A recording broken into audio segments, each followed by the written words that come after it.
Guess who Hollywood just labeled one of the biggest losers of the year? Prince Harry and Meghan Markle. Ouch.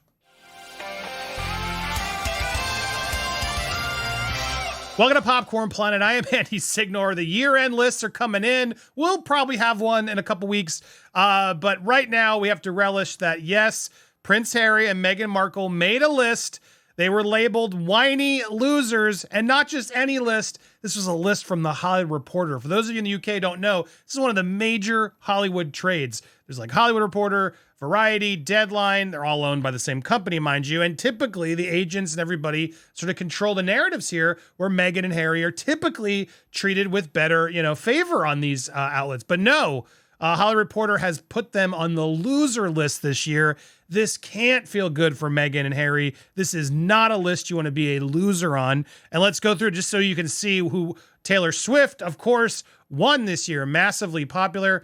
And then Disney lost big due to all the movies that failed this year. They didn't even really call out. They could have said Marvels, but they went broader with just Disney in general. Greta Gerwig and Margot Robbie for Barbie, huge, massive hit in Hollywood. They could get all the deals in town. But who's the loser? Woo-hoo! Harry and Meghan. Now, Netflix and Jenna Ortega, they're on the win list. We might go through a few more of these, but let's read what Hollywood has detailed as Harry and Meghan and why they lost this year. Here it is. You ready for it? All right, let's do this. Here's how Hollywood is describing the gruesome twosome. Hold on. There we go. Make sure I can read it all. In 2020, the royal duo fled a life of ceremonial public service to cash in their celebrity status in the States. But after a whiny Netflix documentary, a whiny biography, Spare, even the title is a pouty gripe, and an inert podcast, the Harry and Meghan brand swelled into sanctimonious bubble, just begging to be popped. And South Park was the pin. The show's 20-minute worldwide privacy tour takedown in March was savage and was followed by Spotify dropping archetypes with a top executive labeling the duo grifters.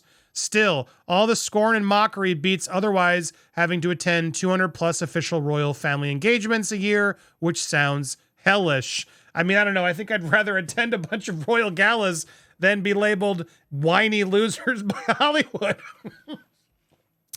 I mean, damn.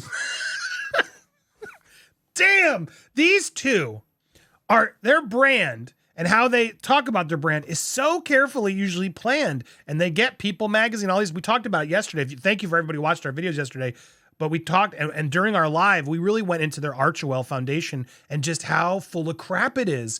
Dude, we watched the whole sizzle reel. We read the whole site. I would dare any of you to actually tell me, after going through it, what this charity does. I have no clue. We spent like a good 45 minutes going through their earnings, their successes, what they is. We summed it up by basically saying, quite simply, they want to do good. That's it. They show up and do good. That's literally what they claim to be. Show up, do good. That's what they're committed to.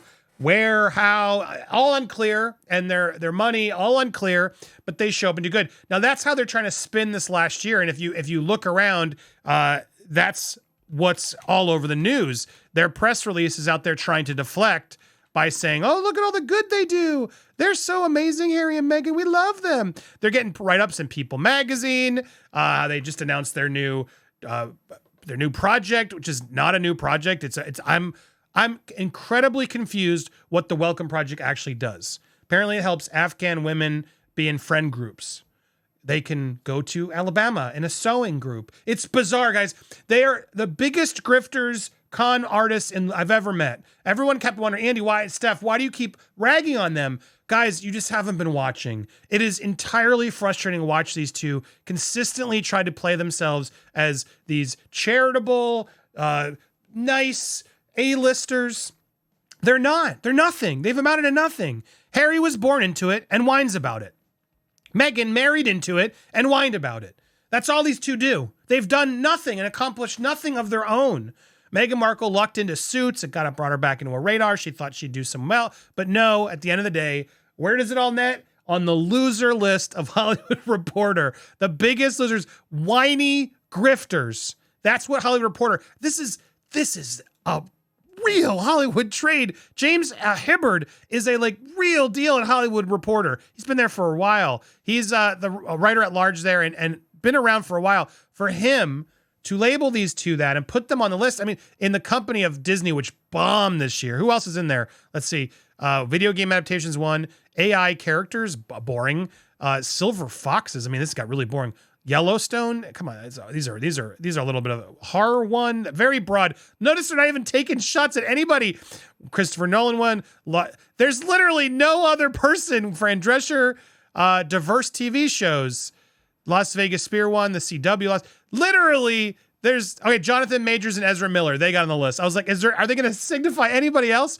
Both of them, obviously, not good personal years given the things they've been through. Elon Musk, they're saying lost because of Twitter, which is fair. He definitely lost, but I would say probably netted out with his Tesla earnings and stuff. But that's it. They really took a point to, and at the top of the list too, point out who does Hollywood think is the biggest loser of the year? Harry and Meghan. They fled ceremonial public service to cash in on their celebrity status. So even out the gate, they're like, we know what you did. We know what you did. So you cashed in, you took those checks, and now I hope you saved up because it's the well up, the dry is well. Good luck continuing to cash that check. You're not going to be able to continue to cash that check forever because Hollywood is done with you. As if it couldn't be clearer, Hollywood is done with them.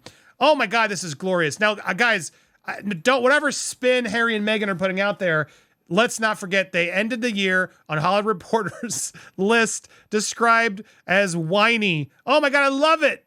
I love it. And I love it how all these articles are starting to pick it up. This is going to be awful. The whiny documentary, the whiny biography, and inert podcast. It's all factual. That's how this year wrapped up. What a good way to remember that not only did they release those whiny things, but yes, archetypes sucked.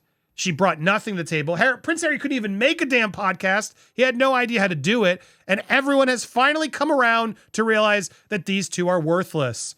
Nobody cares anymore. You aren't these glorious charitable A-listers. You're the bullies. We've exposed it on countless videos just this past week. So I hope you guys will catch up if you haven't already. Do me a favor. Make sure you hit that subscribe button. Hit that bell for all alerts so you get notified when this stuff happens. Smash that like, that thumbs up, and leave a comment. What was your favorite Harry and Meghan moment of the year? I want to hear it down below. Let's go back memory lane. What was the most ridiculous moment of Harry and Meghan? We'll have to do a proper list over on Popcorn Palace. If you haven't subscribed there and you like my royal coverage, give me 1 second to show you where to go. Just go to Popcorn Palace. If you search it on here, Popcorn Palace, it's used to me looking for it, I guess. There it is. Head on over, hit subscribe, join the royalty. We eventually will cover other stuff here as well. But once we stop, you'll always be able to get your full royalty over on Popcorn Palace. So subscribe there. I want to do a push for 50,000. Can we do it this week? We're like 100 away. Let's get it there. I'll put a little popcorn kernel, in fact, right there. If you haven't subscribed here, do it. Head on over there, subscribe there as well. Thank you guys so much for watching, and stay tuned for more today here on Popcorn Planet, Popcorn Palace.